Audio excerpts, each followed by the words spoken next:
Welcome back, WNST, Towson, Baltimore, and Baltimore Positive. My hat says so out on the Zoom and on the internet. We have officially merged 23 years of WNST, almost 29 years of Nasty Nestor doing sports radio here in Baltimore with Baltimore Positive and conversations about news and leadership and education and health and politics and all of these great things. But it always comes back to sports. They always suck me in, and the friendships I've had all of these years. I've waited a long, long time to have this guy on. I don't know that we've ever made a video together. Maybe that night in Charlotte, you and I, Brian Rowsom. But it is always good to have you on. One-time Baltimorean, now making his home in Texas after living all over the world. And one-time NBA draft choice, an Indiana Pacer. We welcome Brian Rowsom back. What's going on, man? How are you? What's up, Ness? How you doing? Hello, Baltimore. I miss it. You know, you're much taller on Zoom. I feel when I'm with you, I feel like I have to look up at you like this. How tall are you? They say men shrink when they get older. Have you shrunk at all or no? You still tall? I hadn't shrunk, Ness, but I think my head is getting bigger. I'm pulling the Barry Bonds, man. You know, my head is just getting bigger. You know, so it looks like I'm bigger overall, but I'm really not. So I don't know. I never thought you were on roids, dude. I never thought that had anything to do with how tall you were, man. No one can never accuse me of that. That's for sure. Give everybody a little update on you, and I don't want to go too far out. And I'm about to become Guinness sponsored, so I don't want to promote another beer. But I don't know how you even came into my life. You were doing radio with Ray Bachman and Bob Haney one day, and I came in. I said, "Who's the tall guy in there?" And NBA, and I'm like, "Oh, I sort of remember him. Cornbread Maxwell, Carolina. I'm thinking all this stuff." And you went to UNC Wilmington, not UNC Charlotte, and I think about all of those other schools and other places, and you made your way into the NBA. You had famous friends at Reggie Miller and Charlotte and all that, but you've been gone a long time from Baltimore. I don't even know what led you to Baltimore, Brian. Yeah, I tell you what, Ness, what happened was this was late 2000, and the Ravens, I tell you what happened. First of all, I have a good friend of mine that lives there that I went to college with up in Aberdeen, and I would always come and visit him. So I went up there the fall of 2000. This is when the Ravens, Ness, I know, I'm sure you remember, they were pitching shutouts every game. This is when they had that vaunted defense, and you won your first Super Bowl that year. But I went to a Steelers game. I think they ended up shutting them out. They had 3 or 4 shutouts in a row or something like that. The defense was just going crazy. You were barely winning because your offense sucked with Trent Dilfer, but you were still winning. And I remember all that like it was yesterday. Also, during that time, the Ray Caruth murder, the court case was going on. You remember that? Absolutely, man. The Ray Caruth and the Ray Lewis incidents were in the same news cycle. Right. But Ray Caruth's situation happened first. So when I went to Maryland, I was trying to follow it as it was happening, getting updates. So and there was barely an internet at that time. It was AOL. That's right. That's right. Exactly. So at that time, of course, you're riding around in your car, you're still trying to find updates on the radio. So I tuned into you guys, and I heard Bob Haney, and he was talking about something. I think he even had a couple quiz questions. I can't remember, but anyway, I ended up dialing. I can't remember if I called in or emailed or something, but when I did, he said, "Hey, dude, hey, how you doing? Blah blah blah. Come on into the station or something." At some point, I can't remember exactly how long it was, or after I got to Maryland, but I know he did that, and I went in, and he welcomed me just like all of you guys did. And well, you didn't live here long though. You only lived here a couple years. Yeah, I was there just a couple years, and then that's when I got into coaching. I was there for a couple years, and then I started coaching a minor league basketball team in the ABA, American Basketball Association, back in Charlotte. So that took me back to Charlotte. I did that for a couple years, and then I've been overseas ever since. Where did you grow up? I never even asked you. I grew up near the Outer Banks of North Carolina, Nestor, in a little small town called Columbia, about 30 minutes from the Outer Banks. So when I grew up, Ness, this is a funny story. When I grew up, I was a Washington Bullets fan. I'm an Oakland A's fan, diehard.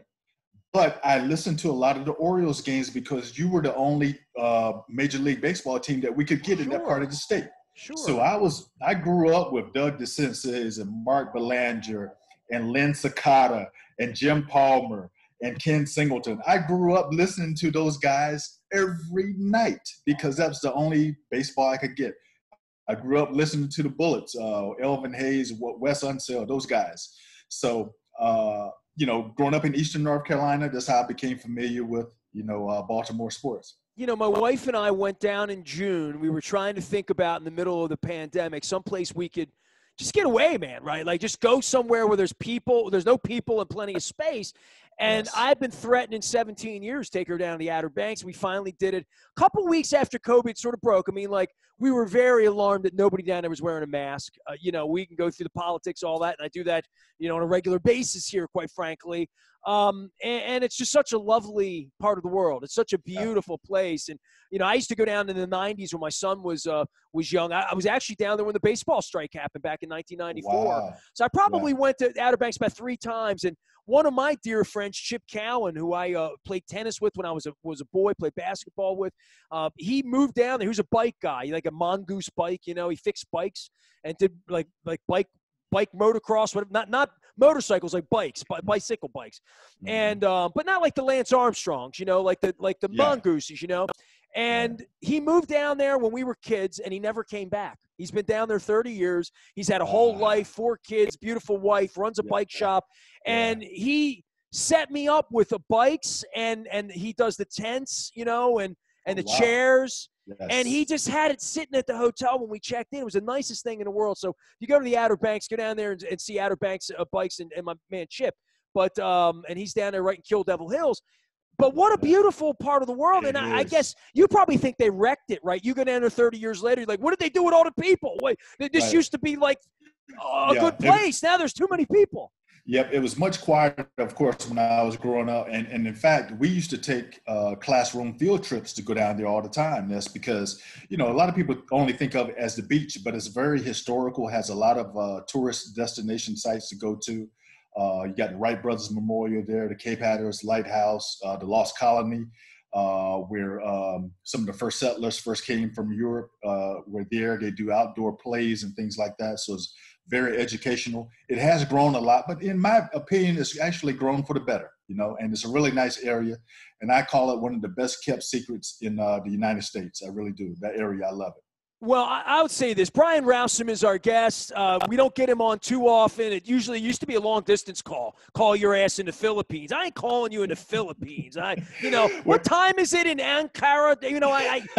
Places you are, man. Like, so you have been on the road. When did you leave Baltimore? So you were down in Charlotte, and you went through that, right?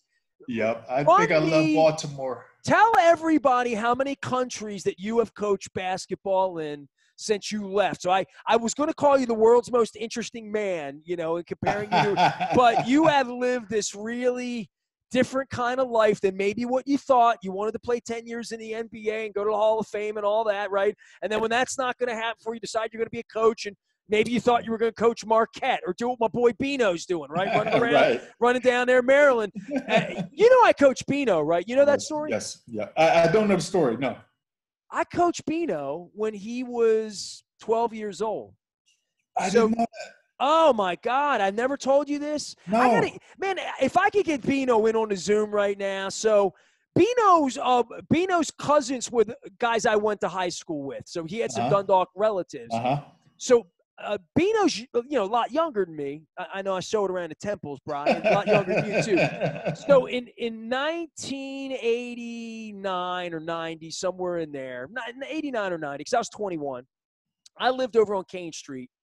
And my buddy Mike Fountain and I were listening to music and chasing girls and going to the beach, doing what 21, 22-year-old guys would do, right? So Fountain says to me, I'm going to coach a rec basketball team at Golden Ring High School. And I'm like, you want to help me coach? Be my assistant coach. I'm like, man, I got a kid that's 5 years old that coaching and whatnot. He's like, dude, it's like 12 weekends in November and December and January. It's at 8 a.m. every Saturday morning from 8 till 10. We'll have a team. Come on, it'll be fun. Give us something to do. Get us out of bed. I'm like, I don't even go to bed till 3 a.m. at that time, leaving hammerjacks and, always doing. So I said, look, if I'm just the assistant coach, that means I don't have to be there every week. Right. But yes, I will be the assistant coach. I will help you out. And for whatever reason, maybe it was I was enamored with Clyde Drexler or whatever at that time in my life, I decided I was going to do it. So we get out of bed, we go over. It was a house league, man. There were like 35 kids. You know what I mean? 4 teams. And we drafted Bino. And Bino was ambidextrous, and Bino was the best player, right, by far in the league. And Bino had no conscience. I mean, he shot like Gervin, man. Like, if we had 38 attempts, he took 32 of them. But he'd score 42 points, and we'd win. You know what I mean? It was a house league. So Bino was my kid. And so that's how I know Bino. But, like, you coach all over the world. Have you ever met my wife? You've never met my wife, right? Because you've never met her. Never. All right, so hold on. We've decided, and I didn't even set her up for this, that you have to – my wife's in the office here. Okay. This is Brian Rowsom. Stand up, show him how tall you are. Because I told her how tall – you're 6'11", right? I'm 6'10". 6'11". He's 6'11". But she can't – she Brian, how are you? I'm doing fine. Did I lose you guys? No. We Okay. I was trying to stand up. Let me see. Well, you can't tell. Ness, you can't. I know, right. I'm on my patio and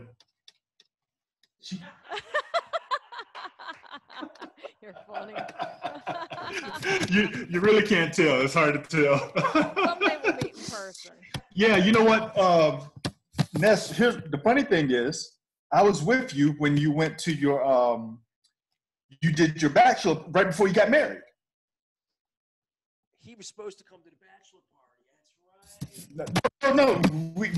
You and I and some of the guys got together and we just had a little dinner and all that kind of stuff. Because I was still at the station at the time. Yeah, exactly. 17 years. So I knew exactly. I knew. Countries you've been to. Tell her every country. Boy, that would be hard. I mean, I really need to map it out, Ness, to be honest with you. But I've probably been to 45 or 50, maybe. Wow, 50. That's crazy. Yeah. That's awesome, though. Yeah, I get to 2. Exactly, and I love it. And one thing about it, Jen, is once, and Nestor, you travel.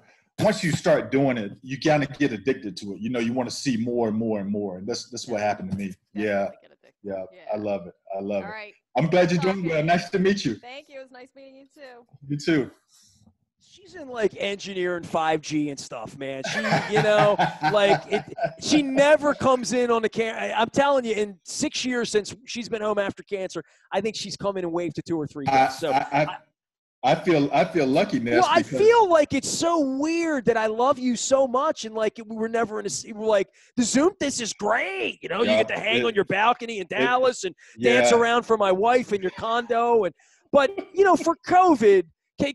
Honestly, because you're a cultured travel guy, give people here, because there's so many people I know. Like my dear friend Peter DeLutis, who's my partner. I love Pete. Pete's from Eastwood. I'm from Colgate. Pete's never going to get on a plane. Pete's afraid of flying. Yeah. Pete's afraid of water. Pete hates food, all food, right? Yeah. So like he's never going to walk in a street fair in Manila like you have, or been to Tokyo or Hong Kong, or walk through Seoul, South Korea, like my wife and I get those little egg souffle things that they make there. I just cannot express to people who don't travel, who haven't seen the world, that a country boy like you from North Carolina, East North Carolina, middle of nowhere, that you've seen the world, bro. Mean, that you were given a gift in that way. Yeah, I really was, Ness. And I'll be honest with you. When I talk to kids or have to go to a classroom and talk to kids and students and so forth, I tell them that I had no idea that round basketball would end up taking me all over the world like it has. I have even advantages, Ness, sometimes that. And basketball, because it's so worldly, it's so global on a global scale. Everyone plays. It's like soccer, right? Everybody plays. Exactly. Everybody knows the rules, right? You don't have to explain. Right. I watched Cal Ripken. I went to China with Cal in 2007. And I would encourage everybody, please go watch these videos. They're up at Baltimore Positive now. And he played quick ball with Chinese orphans. And they were all girls because they give their daughters away there, right? Like if you only allowed one child. So I mean, it's incredible, you know. But he was playing quick ball, and the kids they had never held a bat or a ball or rules, or there was none of that. It was just see ball, hit the ball. Absolutely. And it was just like maybe tennis, right? Yep. Or golf, but the ball doesn't move. But basketball and soccer, it's like it is a universal language. It is, Ness. And that's, people ask me all the time, well, how do you communicate with players from certain countries and so forth? Well, of course, you know this, a lot of people do speak English, but at the same time, if they don't, the sport itself is a universal language. Everybody knows jump shot. They know how to, dribble the ball or shoot the ball, or they know traveling violation. They all know Michael Jordan too, and LeBron. That's right. Exactly. They're worldly figures. They know those guys. So when I got off the plane in China in 2007, because I've been over to Asia twice, I've been to Australia 3 times, but in 2007, when I landed there, I was with Cal Ripken. We landed in Beijing at the Beijing airport. Every single thing was Yao Ming. Yeah. Now, that's 13 years ago. So every especially kid at that there. time. Yeah, right, before the Olympics, right? So everything, it was Tiger Woods and it was Yao Ming at that time, everywhere there. And I really saw the globalization of where the Washington Wizards and the Philadelphia 76ers take their brand, right? That's right. But Ness, now, had you gone to, and I don't know if you've been to Taiwan yet. I have not. Okay, of course, that's a baseball country. You go to Korea, it's a big-time baseball country. And, of course, Japan is big-time baseball, So had Cal But they all play basketball and they all play soccer. They do, exactly. Absolutely. Those two sports you can find almost in every corner of the world. Then, baseball is played more so in Asia. Of course, American football is played more so, of course, here in the United States, North America, and then some in Europe now, and branching out, of course, over in England and so forth. So it is amazing to see how sports overall can unite anyone, any country, any language, any religion. It's amazing. How do you get a gig like you got? I mean, you've coached on all these teams. I mean, I'm assuming you make a decent wage, but, just flying and getting over there is, and taking your family. And some places a dollar goes a lot further than other places. And your international currency and crime and all of these things you've been exposed to, passports and where your passport doesn't take you anymore, right? Like because of where we are with COVID. And, exactly. I mean, I'm so glad that I have traveled. I dragged my wife to Tokyo and Seoul. We think we got COVID when we were there, quite frankly. Wow. We were both pretty sick in January here. But we went chasing U2 in Tokyo and in Seoul. I saw Tokyo. I saw U2 play in a baseball stadium in Seoul. And then to see 4 months later, everybody's wearing masks. It was the first stadium where you saw the cutouts.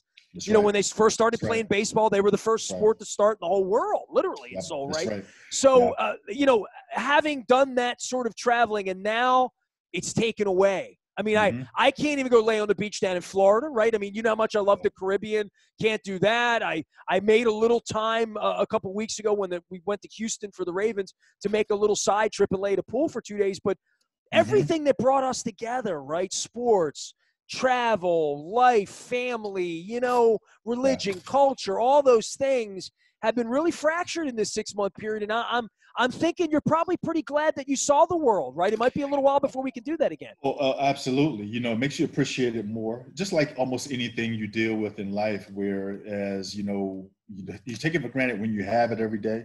And when it's taken away, all of a sudden you miss it and realize how important it is to you.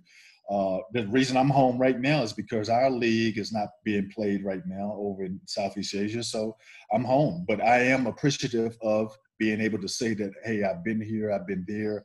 I have a lot of friends that I'm in touch with overseas that keep me abreast on what's going on.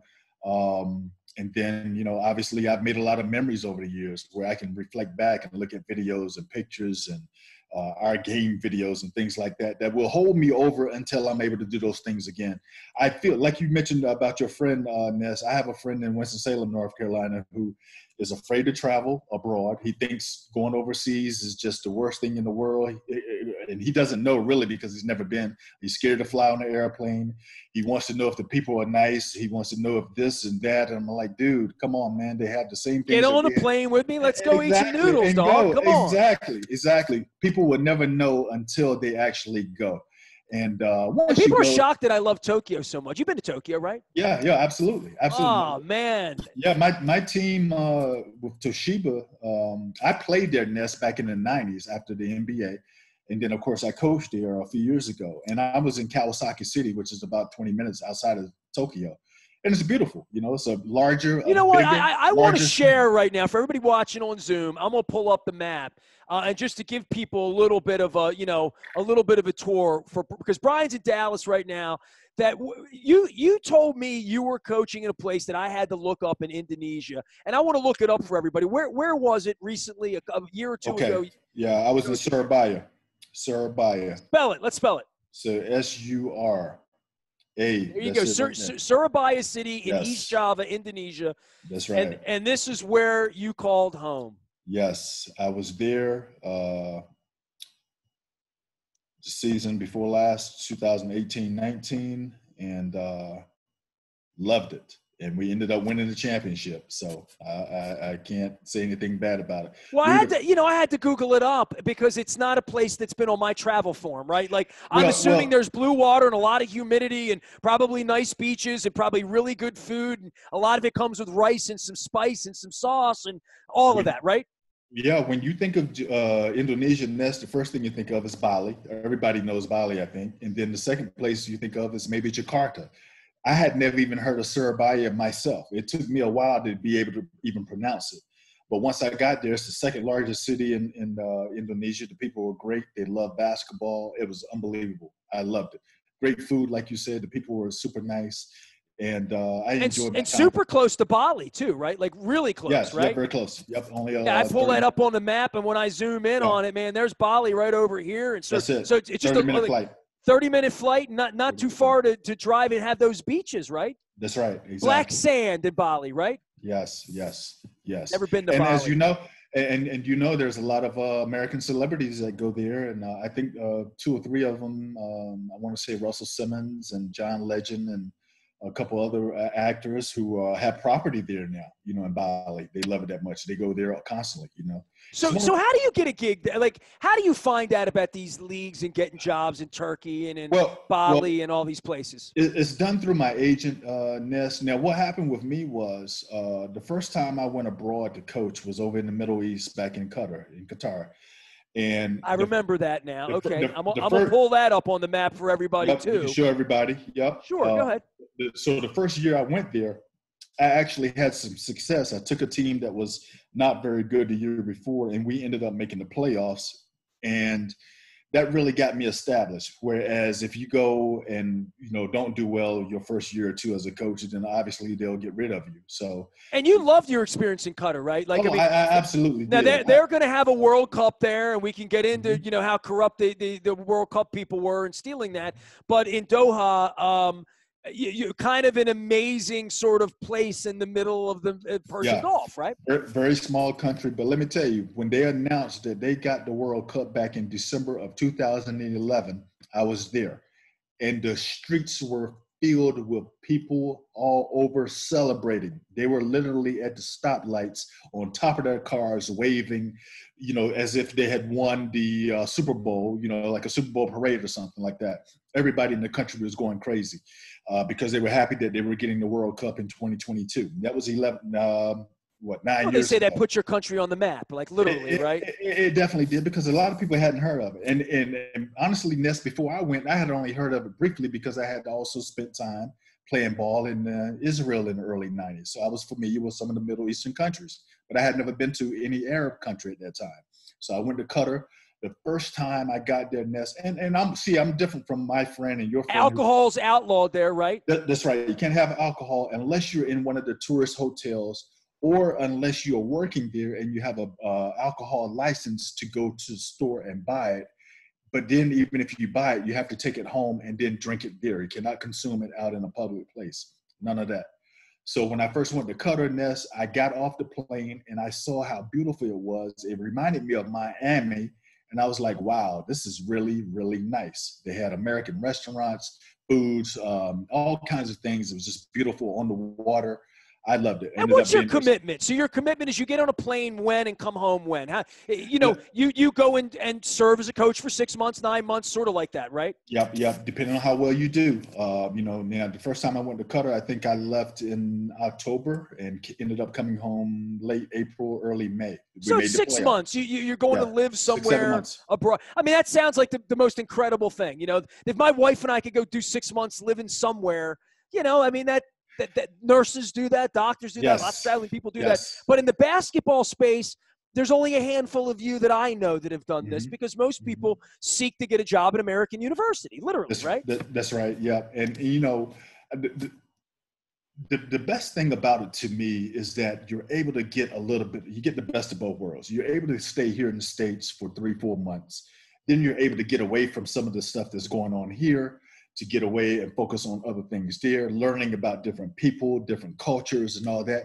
Then by the time you've done that, now you're ready to come back home again. So you kind of get the best of both worlds, What's it like being a 6'11" man walking through a African-American, not there, I guess you're just a dark-skinned person there. They don't know you're American, right off the bat, right? They don't, especially in the Middle East. And that's because, again, you have a lot of darker people there as well, So you're just a guy. You're a tall guy. Just another guy. Now, of course, they'll probably figure out just by maybe the way I'm dressed or talk that I'm probably from the States, but Or you're Western. You're Western, right. Exactly, as they would say it. But now in the Far East, like in Japan, for example, of course, it's obvious that I'm not from there. It's obvious that you're not from there. It was obvious I wasn't from there. Absolutely. So they know right away.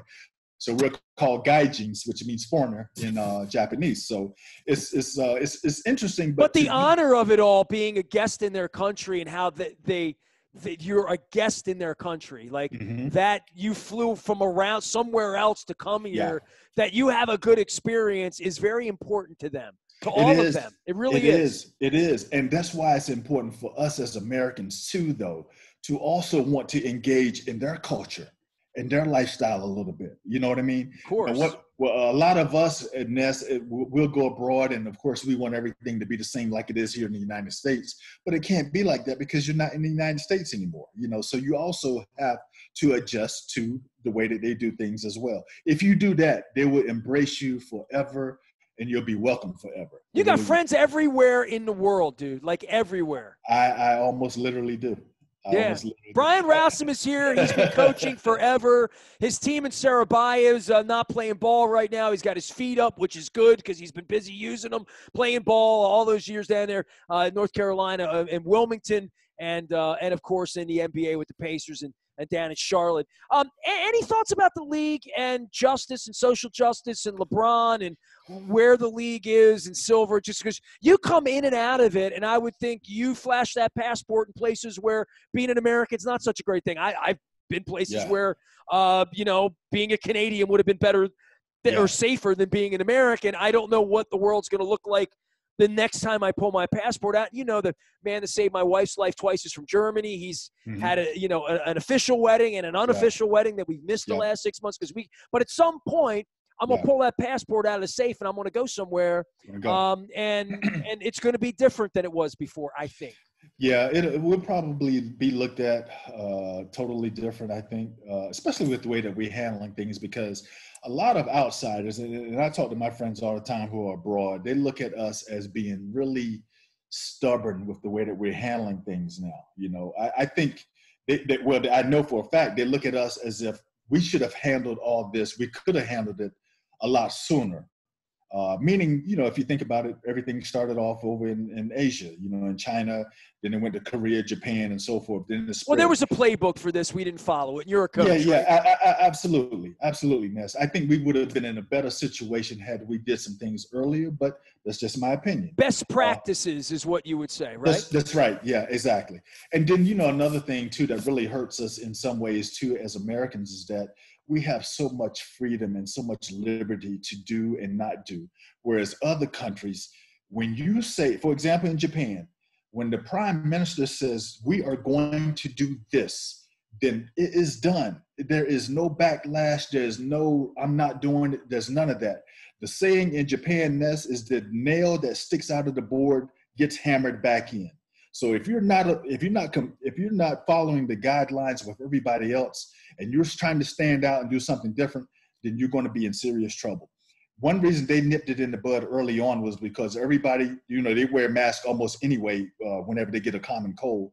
So everybody was on board with shutting everything down, being inside. Because you have a social responsibility to not slobber all over your hand and shake your bodies, right? But also, it's a smaller country, so they have to guard against diseases a lot more because it can spread so much faster there. Because they're packed together. Absolutely.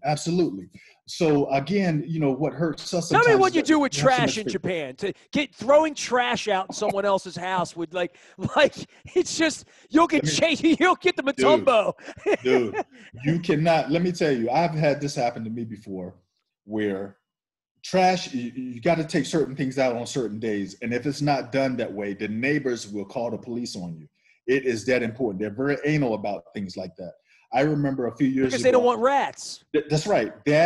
And they're just very clean. If you notice, Ness, you could almost eat off the streets of Tokyo. It's that clean, It's like Disney World everywhere. Yeah, exactly. It's so clean. People are so polite. I lost one of my playbooks and it was in one of the trash cans. I think it was something I didn't want, but I had thrown it away, and it somehow got on the trash bag busted open, and it was strewn throughout the sidewalk. Well, the next day in practice, someone had picked it up, brought it to our basketball office, and given it back to me because they literally thought I had lost it. Because they also were looking at the trash and picking it up. Just a random person, not a trash person, but a random person, because they're that neat.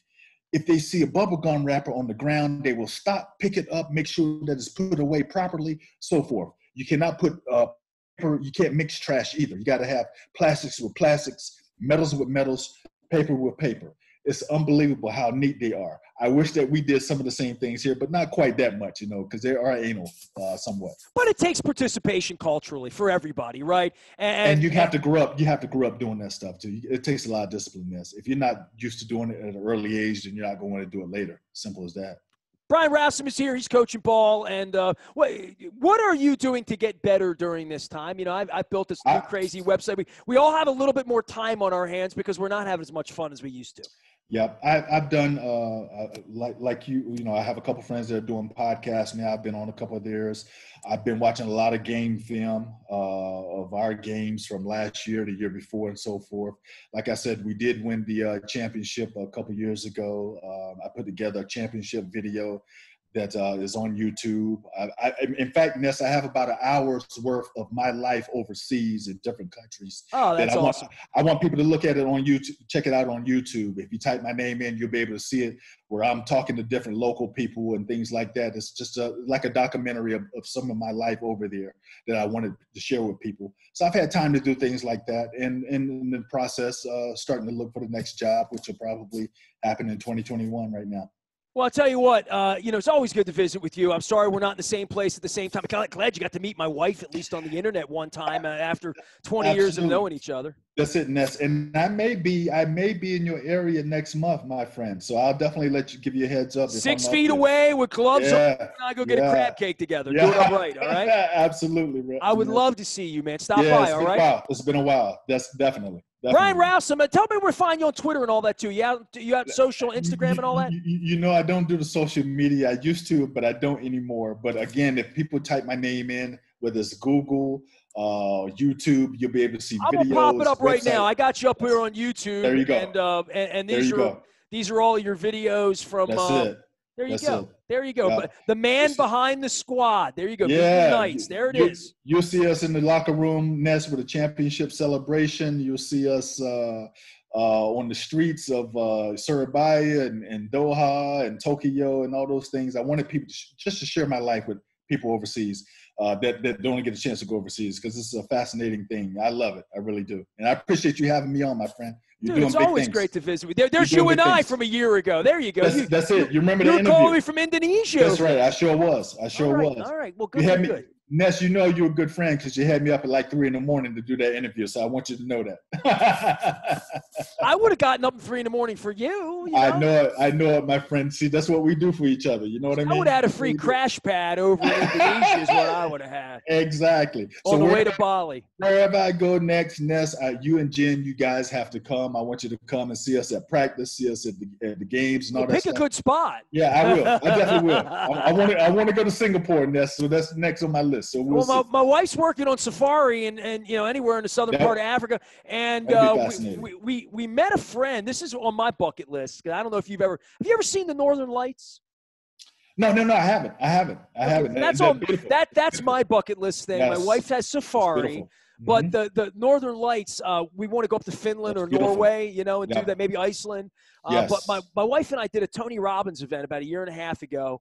A week lockdown, and her partner for the week, you partner up with a stranger. My partner was a dude from LA, whose family was from Korea, South Korea. And her partner was a guy from the fjords of Norway. Wow. Like above the Arctic Circle, way, like he's our Facebook friend now. And I see where he lives, and it's incredible. And I said to him, we were having drinks at Rocco's Tacos down in West Palm after 5 days of up all night with Tony Robbins. And I said to him, man, you live up there. Have you ever seen the Northern Lights? And he said, my friend, this would be like me asking you if you have ever seen the moon. Every day, right? And I thought, you know what, man? I got to get to Norway is what I need to do. Brian, I got to get wherever you are. And I don't even like Dallas, but if I came to Dallas, I would see you. So I get tired of hearing about the Cowboys, Ness. I'm glad they're not doing anything right now. Your Ravens look good on Monday night, though. I mean, on Sunday, so. Against everybody but the Chiefs, we're fine. yeah. That seems to be the problem. Ness, with the Ravens, of course, if they have to play from behind, it's always a little different story. So hopefully they'll get that worked out. I'm sure Jim Harbaugh will do it. He'll definitely do it. Matter of fact, you guys, John Harbaugh, you guys look like twins, Ness. As a matter of fact, anybody ever told you look like Harbaugh? I'll give you my best story on that one. All right. So, because I got one. And it's kind of goofy, but it's true. Okay, so you're just gonna have to play along that it really was true. We played we played the Hall of Fame game out in Canton, Ohio, 2 years ago with Ray Lewis. Okay, so it's the first game actually that Lamar played in, right? So we go out there for that. We do the ceremony, and on Sunday the bus came back through Pittsburgh, and we stopped in Pittsburgh and did the Pirates game. And then we stopped in Breezewood. So I'm in Breezewood using the restroom, getting myself a cone, right? It wasn't Tarka. It wasn't anything as good as Tarka. Yeah. But I'm in line to get a cone, and I'm wearing a purple – I don't have it on the purple Raven hat with the bird on it, okay? Just the main bird and the purple hat. And I'm in line, and a guy – and we were all wearing Ravens stuff. Like there was Ravens fans, right? We were in the Breezewood – gift shop there, whatever. Yeah. Guy comes up to me and he said, "You're Coach Harbaugh, aren't you?" And I'm like, I thought he was putting me up to it. I'm like, and my wife elbows me and says, "Take a picture with him, John." And I didn't even know what to do, right? So I took a picture. The guy thought I was John Harbaugh. And I told John that. And my wife was in on it because I do get that. I get it a couple times. I get the John, are you related to John? I was with John once and somebody asked me if I was a brother. That's true. And I was with Jack in the upper deck in Milwaukee on the Give a Spit tour when these two old ladies saw Jack Harbaugh's Raven jacket and said to him, she said, are you with the Ravens? And he said, no, I'm not with the Ravens. She's like, well, good. With the two Harbaugh boys, we don't like that one. They were talking about Jim. So they were insulting Jim in front of Jack and praising John. John just likes that he won the game. I promise you that. So. I bet. Yeah, Ness, I mean, with the cap on today, I mean, you could pass for him for sure. If I had a whistle. If I only had a whistle. Hey, that's right. And a mask. Take care of yourself. Stay safe down there, all right? I will, Ness. Enjoyed it. Brian Rowsom, my longtime friend, NBA player, a coach to all sorts of players all over the world. Find him out on YouTube. He stays off Twitter and Instagram because he's smart. Nasty at WNST.net finds me. Facebook, Twitter, LinkedIn, Snapchat, Instagram, all those places Brian's Nod, as well as at Baltimore Positive. Stay with us.